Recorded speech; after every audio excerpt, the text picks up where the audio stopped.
Today we're checking out the MICTUNING Car LED Interior Strip Light Kit, a 10-in-1 RGB Multicolor ambient lighting setup with a massive 470 inches of fiber optic cable. If you're looking to give your car's interior a serious glow up, this is it. Inside the box you get 10 lighting strips connected to a single control unit, plus 470 inches of fiber optic. That's almost 40 feet. You can run lighting across your dash, doors, center console, and more. It's powered through a USB connection, which makes installation easy without cutting into your car's wiring. You've got two control options: the included remote for quick changes, or the app on your phone for full customization. So with the remote, you can turn it on, you can turn it off, you can control the brightness, intensity, up and down, you can select different colors, you can have it change 4 different strategies for changing. I like the fade. You can set it to music or to a beat and change it. Pretty cool. With the app, you can adjust colors, brightness, and lighting effects, or even set it to sync with your music. The fiber optic cable gives you a continuous smooth glow, no visible light dots like some cheaper LED strips. You just tuck the cable into the trim gap, and the included mounting tools make it simple to get a clean, professional look. What I really like about this kit is how much coverage you get.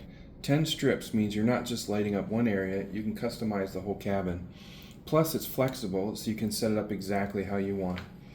If you want to transform your car's interior and make night driving a lot more fun, the MICTUNING 10-in-1 RGB fiber optic lighting kit is a solid choice.